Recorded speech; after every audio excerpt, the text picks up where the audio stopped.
Selalu katanya orang-orang itu kalau bulan Ramadan itu adalah bulan untuk memperbaiki diri. Nah, khataman mungkin paling nggak one day one juice lah. Tapi kenyataannya di tengah perjalanan itu kita merasakan keberatan untuk melakukan itu. Tidur itu juga ibadah. Wah, iya nih. Daripada gosip mending tidur ya. Iya. Ya Allah, marah sekali ya. Apalagi enak rebahan ya daripada tarawih. Banyak rakaat juga. Nah, kalau rebahan enak. Habis buka puasa, sholat isya langsung aja rebahan ya. Ketika kita melakukan sesuatu kebaikan sekecil apapun itu pasti akan dicatat, apalagi niat yang besar, apalagi sholat tarawih kan sudah banyak pahalanya ya, mulai dari niatnya, al-fatihahnya, kita baca bismillah aja itu sudah 17. Halo teman-teman semua, selamat datang kembali di podcast Ramadan bersama UKM Sinema Dikitama UIN Sunan Kudus. Bersama saya Naila Farasifa dan teman saya Anifah Hasnanur Aprilia. Di bulan yang penuh rahmat dan ampunan ini, kita akan ngobrol tentang satu hal yang sangat relate banget nih ya sama kita dan sering kita alami terutama saat bulan Ramadan. Wah, apa tuh Kak Naila? Jangan-jangan aku relate juga nih. Jadi gini Kak Nana, kita nih pasti pernah atau bahkan sering mengalami hal ini. Niatnya sudah baik, pengen maksimal, tapi kadang masih kalah sama rasa mager. Aduh, ini mah pasti teman-teman di rumah juga banyak yang relate nih. Jujur aja nih Kak Nana, pernah gak sih kalau awal Ramadan itu ibadahnya mau full, tapi pas di pertengahan malah kalah sama rasa mager? Oke baik, bicara tentang hal tersebut, tema podcast kita kali ini adalah niat baik tapi mager, dosa gak sih?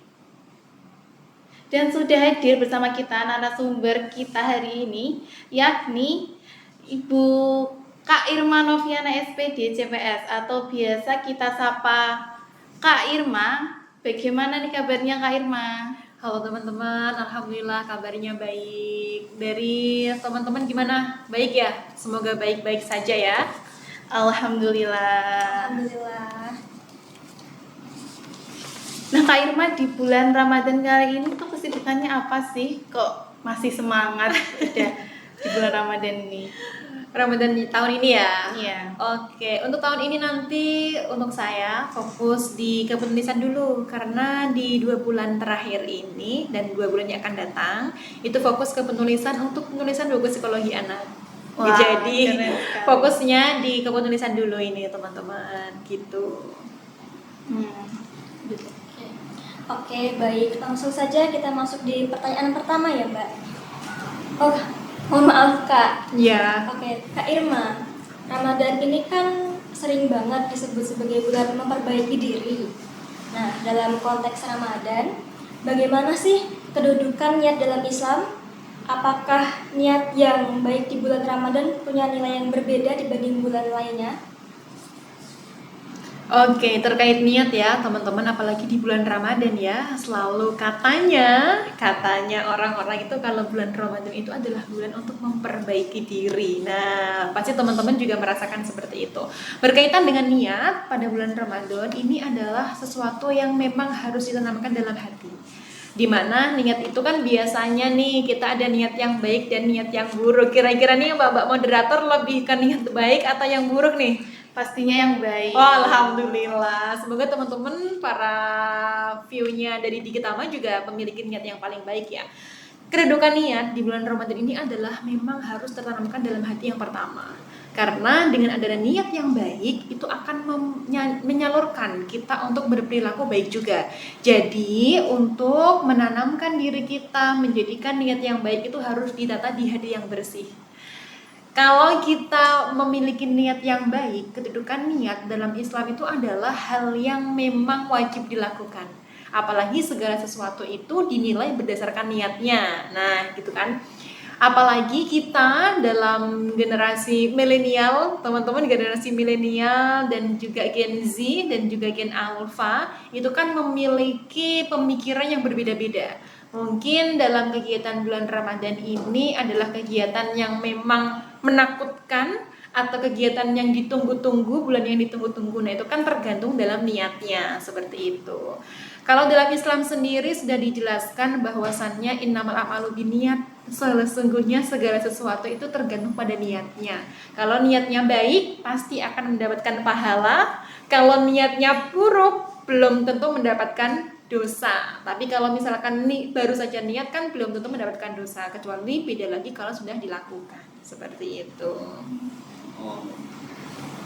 Nah, banyak dari kita di awal Ramadan itu punya niat yang luar biasa. Mau rajin sholat malam, mau khatam Al-Quran, bahkan ada yang punya target 1 hari itu 1 juz. Masya Allah. Mau sedekah rutin juga, tapi di tengah jalan mulai kendor. Menurut Mbak Irma, kenapa hal ini sering terjadi? Dan bagaimana sih solusi jika kita dalam keadaan seperti itu? Oke, dan ini relate banget ya dengan kehidupan kita. Apalagi kita pertama semangat sekali. Mungkin 1 hari pun bisa menarget. Kita targetnya 1 juz, tapi ternyata 1 hari bisa 3 juz mungkin ya. Nah, itu kan semangatnya sangat menggebu-gebu di pertama. Dan di pertengahan, kemungkinan yang awalnya 3 juz atau niatnya 1 juz, bahkan 1 halaman pun itu sangat berat. Nah, ini kan perlu dilihat dulu ya. Niatnya ini memang benar-benar niat untuk Ramadan atau niat hanya untuk FOMO. Nah, ini kan perlu dilihat dulu. Kira-kira ketika kita melihat seperti itu, terkadang kan banyak dari teman-teman ataupun kita sendirilah itu pengen nanti saya di Ramadan targetnya hatam 3 kali hataman, mungkin paling nggak one day one juz lah. Tapi kenyataannya di tengah perjalanan itu kita merasakan keberatan untuk melakukan itu. Bahkan ya Allah, nanti saya niat di awal Ramadan, akhir Ramadan saya mau hataman tiga hataman, tapi ternyata di tengah-tengah ya Allah ternyata 3 hataman berat banget ya, 1 hataman aja ya Allah, yang gitu. Biasanya kan seperti itu. Nah, ini bisa terjadi karena apa? Yang pertama adalah kembali tadi di awal pembahasan kita pada peniatnya. Ketika kita niat memang untuk mendapatkan pahala dari Allah Subhanahu wa Ta'ala, dan niat itu adalah niat-niat yang ikhlas, itu insya Allah akan bisa terschedule bagaimanapun keadaannya. Kemudian yang kedua, bisa jadi nih kita semangat kegiatan atau semangat membaca atau beribadahnya itu karena apa ayo? Karena sebelumnya belum terbiasa. Kalau kita sudah terbiasa sebelumnya. Jadi kalau teman-teman mau melakukan kegiatan di bulan Ramadan, usahakan try on dulu ya. Try on dulu di bulan-bulan sebelumnya. Kalau misalkan mau tahajudan, ya di try on dulu sebelum tahajudan. Kira-kira dari kita gimana? Dicoba dulu dari kita gimana? Nanti dievaluasi. Kalau misalkan kita melaksanakan di bulan Ramadan saja, itu pasti akan berbeda. Karena apa? Tidak terbiasa. Kecuali kalau sudah terbiasa. Itu yang menjadi poin penting kita. Jadi kita harus mulai dari membiasakan diri seperti itu teman-teman. Nah, sebelum melakukan niat, kita juga harus melihat diri kita, bagaimana kemampuan kita sampai mana. Kemudian bagaimana diri kita mau mentarget di berapa juz kah, mau mentarget sholat duha berapa rakaat atau sholat tahajudnya berapa rakaat, itu kan yang tahu kapasitas diri kita. Kalau misalkan dirasa kita sudah biasa 2 rakaat nih sebelum Ramadan, kalau Ramadan nanti bisa 4 rakaat ataupun mau dilipat gandakan pahalanya kan bisa. Seperti itu. Jadi semua kembali ke kontinuitas atau kesinambungan di antara kehidupan dan juga habit kita. Seperti itu ya teman-teman. Gitu sih Kak. Masya Allah, berarti Ramadan memang jadi cermin ya Kak, buat melihat kesungguhan hati kita. Bener. Tapi kan kadang itu Kak, ada yang terkecoh dengan tidur itu juga ibadah. Wah, iya nih. Daripada gosip mending tidur ya. Iya. Kalau teman-teman gimana? Kalau Ramadan lebih sering tidur atau lebih sering apa ini? Lebih sering, semoga aja lebih sering buat ibadahnya ya Kak. Iya, amin, Kayak amin, tadarus gitu. One day one juz itu bagus banget sih. Masya Allah, ya. Nah, ini pertanyaan yang sering muncul di hati banyak orang saat Ramadan. Kak Irma, kalau seseorang sudah berniat melakukan ibadah di bulan Ramadan seperti tarawih, tadarus, atau sedekah, tapi akhirnya tidak terlaksana karena mager atau lelah, apakah itu dosa? Ini ya, kita sudah dosa ini antara dunia dan akhirat ini ya kita bahasan kita.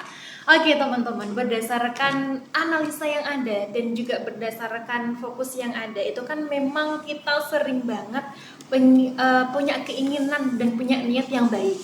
Tapi terkadang niat baik itu tidak terlaksana. Benar tadi yang disampaikan oleh Kak Naila, bahwasannya kita merasa mager. Ya Allah, marah sekali ya, apalagi enak rebahan ya daripada tarawih banyak rakaat juga. Nah kalau rebahan enak, habis buka puasa sholat isya langsung aja rebahan ya. Nah itu kita kembali ke diri kita sih teman-teman, apalagi seperti ini. Kalau niat baik, dalam hadis riwayat Bukhari Muslim itu kan disampaikan, kalau misalkan kita memiliki niat baik, itu akan dicatat oleh Allah satu kebaikan.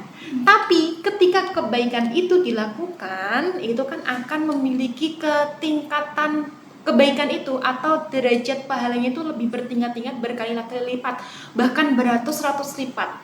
Nah, di sini juga ketika memang niat baik itu, berarti niat baik itu ketika memang kita mager, tapi dilihat dulu ya, magernya itu karena apa? Apakah magernya itu udzur yang lainnya, atau magernya itu disengaja bahkan? Nah itu kalau itu kita perlu evaluasi diri sih teman-teman semuanya. Jadi untuk niat baik yang tidak terlaksana dalam hadis dan juga dalam Al-Quran itu tidak akan bernilai dosa. Tapi ketika niat baik itu dilakukan, itu akan berlipat kali gandanya pahalanya, kebaikannya, seperti itu.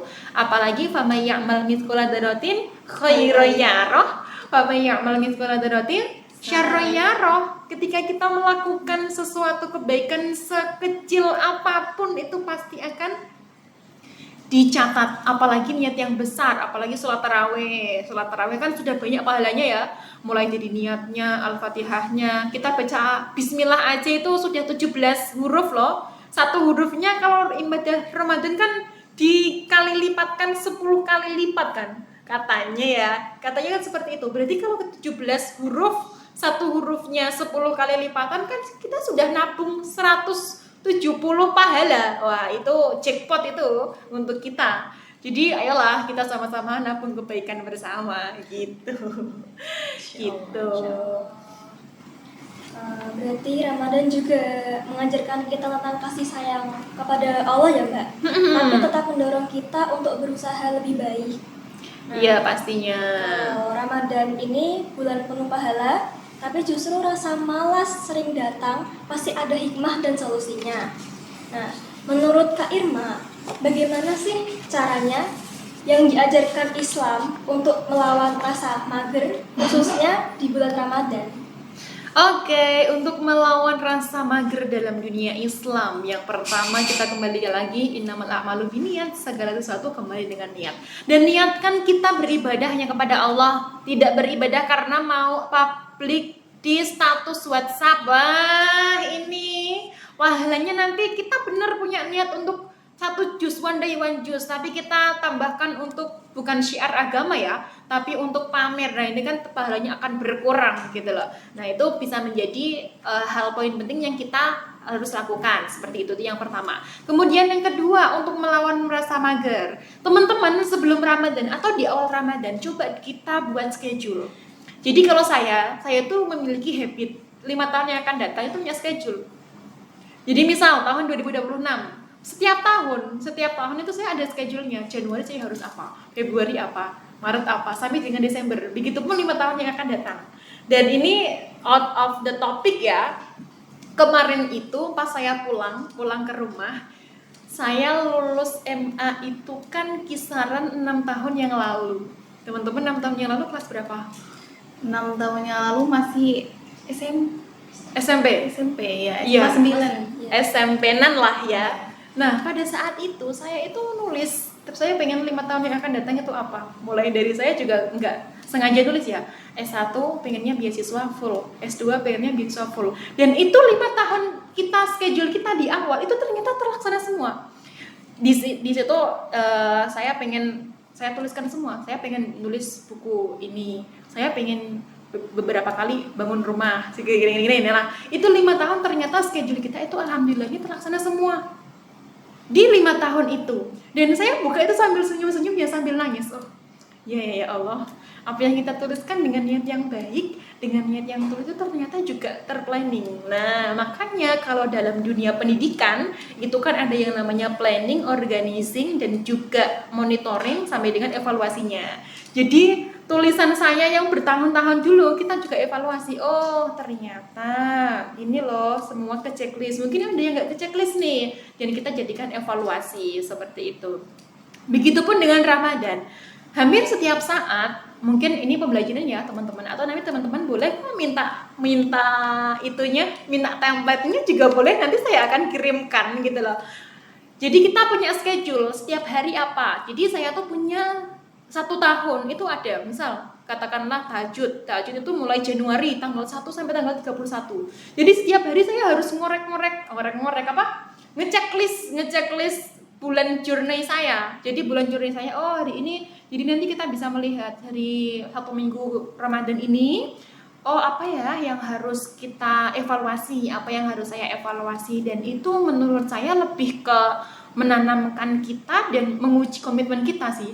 Jadi saya tuh tertantang gitu loh, dan saya menantang diri saya sendiri. Mungkin teman-teman juga bisa mengaplikasikan itu buat target lah. Buat target, kalau sekarang enak ya, ada Google Spreadsheet. Nah, itu kan ada crop down, itu juga bisa diisi ulang, bisa dicentang. Nah, itu bisa menjadi tips kita buat schedule dulu. Kita try on 1 minggu pertama.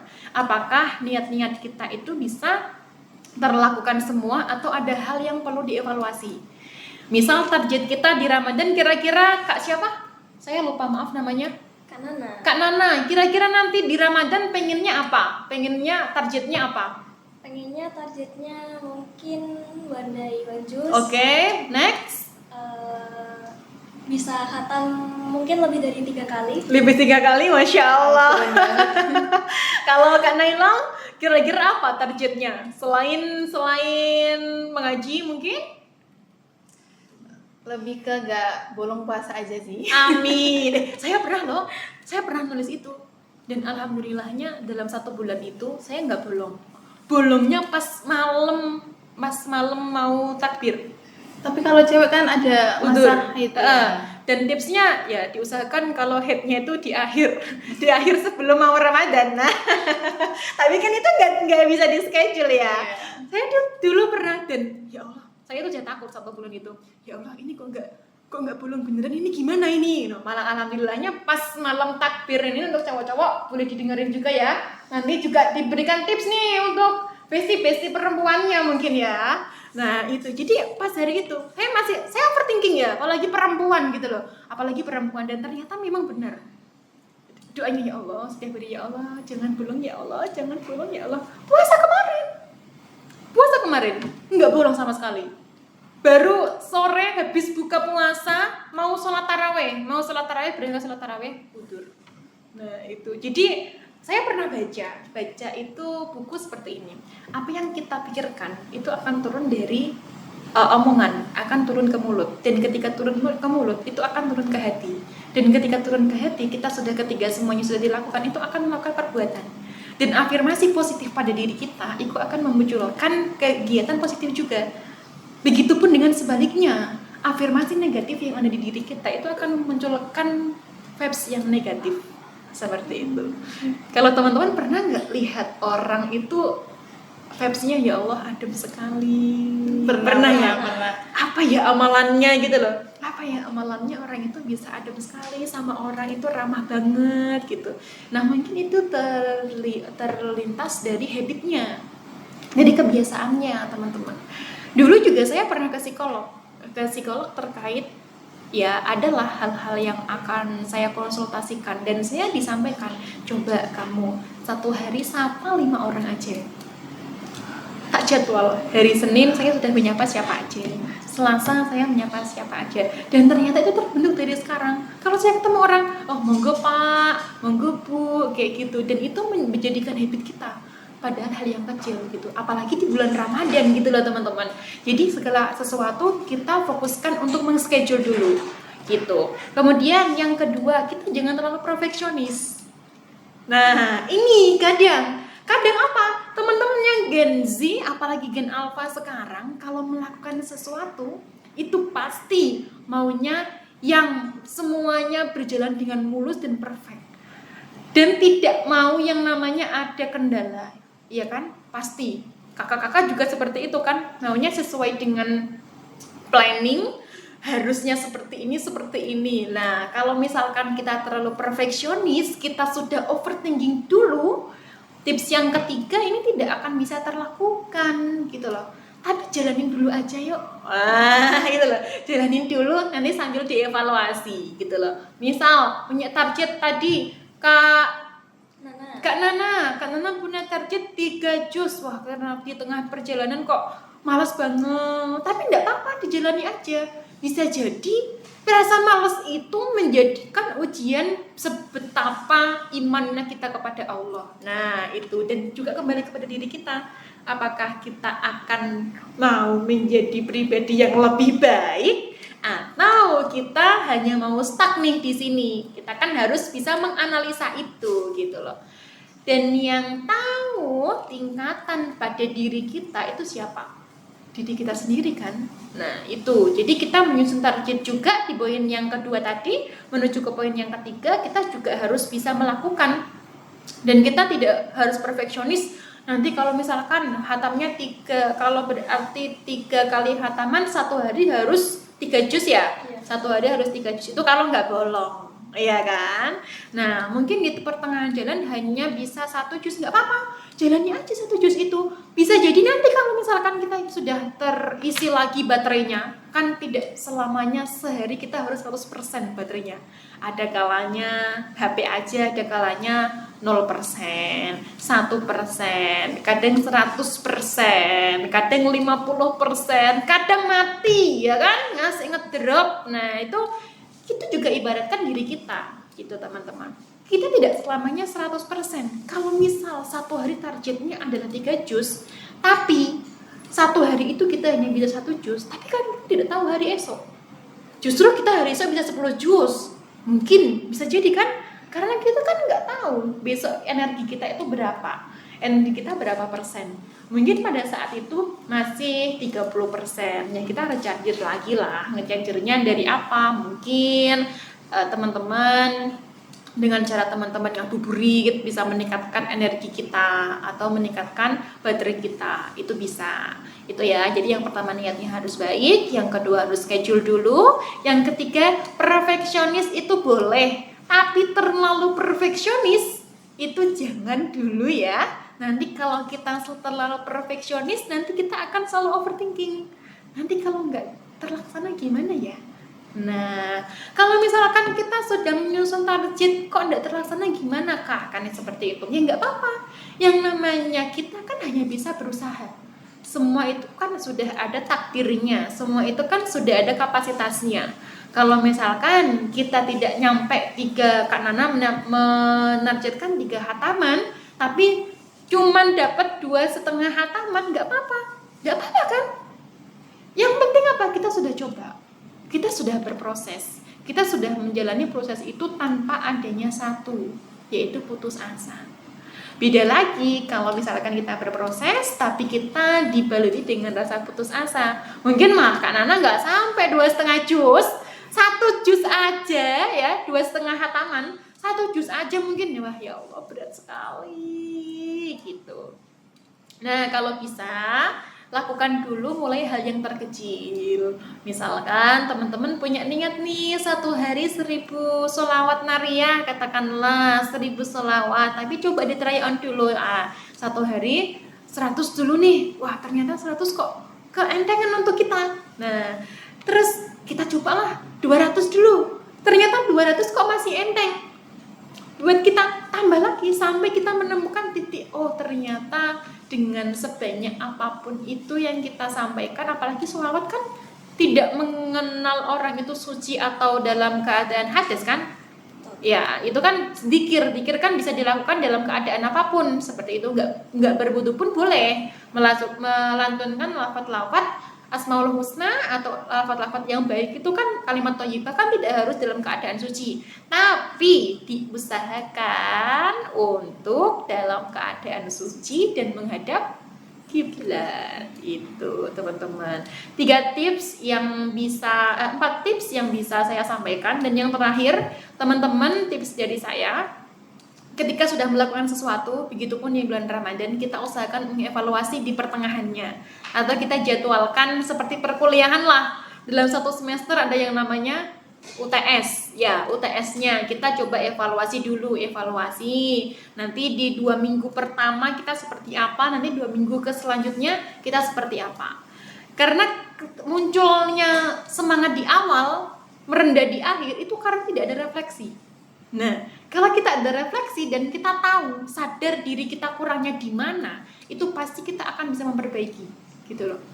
Apalagi orang yang memang sudah terplotkan, orang yang termanajemen hidupnya. Setiap hari teman-teman kalau bangun itu memikirkan enggak, 1 hari ini nanti saya bangun, habis bangun sarapan, habis sarapan ke kampus, habis di kampus nanti mungkin pagi kuliah, siang ada ngisi podcast di Kitama. Nanti seperti itu enggak teman-teman? Ya seperti itu. Ya seperti itu kan, ya. Ada schedule-nya kan. Ya. Dan mungkin itu bisa di-planningkan ke diri kita. Afirmasi dulu diri kita sebelum tidur dan setelah tidur. Apalagi afirmasi setelah tidur dan juga afirmasi sebelum tidur itu juga akan tertanam dalam pikiran kita, di otak kita, gitu loh. Kita harus bisa menstimulus itu. Gitu ya, teman-teman. Wah, keren sekali ya Kak Nana. Dari kisahnya Kak Irma mungkin kita bisa mengaplikasikan ke diri kita. Gitu. Dari kisahnya Kak Nana, Kak Irma tadi, itu kan saya lihat itu sangat istiqomah sekali. Kuncinya istiqomah.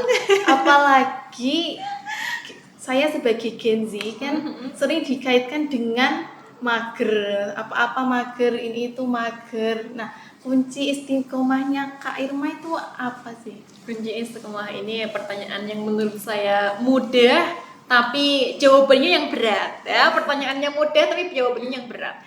Istiqomah itu kita mencari tahu apa makna istiqomah dulu ya, karena sesuatu yang dilakukan terus-menerus itu kan dinamakan istiqomah. Tapi tidak selamanya sesuatu yang dilakukan secara terus-menerus itu akan menjadikan tradisi, kan seperti itu. Mungkin hanya bisa menjadikan habit pada diri kita, kebiasaan pada diri kita. Nah, kita kembali lagi, kalau misalkan kembali lagi kita punya target, kita tahu target kita di mana, kita mengingat niat kita di mana. Nah, itu yang kembalikan ke istiqomah. Saya tuh pernah baru kemarin niatnya itu habis dari ngajar, terus niatnya itu mau tidur dulu sebentar baru sholat, nggak bisa saya. Jadi selama tidur hati itu rasanya itu deg-deg ser, kayak jatuh cinta, tapi nggak jatuh cinta ternyata ya. Jadi hati itu rasanya deg-deg ser, apa ini ya Allah, saya mau tidur dulu boleh nggak ya, kayak gitu loh. Itu kan juga mager, tapi karena terbiasa. Pokoknya sebelum tidur kita harus menyelesaikan tugas-tugas kita. Begitupun dengan Ramadan.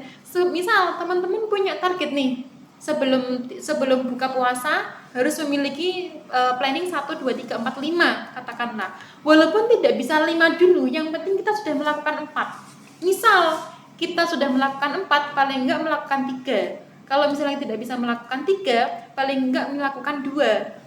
Kalau nggak bisa melakukan 2, paling nggak 1 target dalam Ramadan atau kebiasaan kita itu dilakukan. Tapi jangan sampai tidak pernah sama sekali. Nah, di situ. Dan kembali lagi kepada diri kita mau menjadi lebih baik atau tidak. Pada intinya adalah di situ. Oke, keren banget. Sebelum memasuki ke penutup nih Mbak Kak Irma, ada nggak sih amalan ringan buat kita para Gen Z yang mager nih, tapi tetap konsisten gitu di bulan Ramadan yang paling dianjurkan aja? terutama buat mahasiswa sama aktivis kayak kita yang padat ini. Wah, amalannya apa ya? Amalannya seperti yang lain ya. Sama-sama saya dari poro-poro ulama dan alim ulama ya. Saya itu mungkin ini juga diberikan ijazah sama guru saya dan boleh namanya Pak Asnawi. Beliau kepala MA Darul Ulum. Pada waktu itu saya masih ingat, saya kelas 1.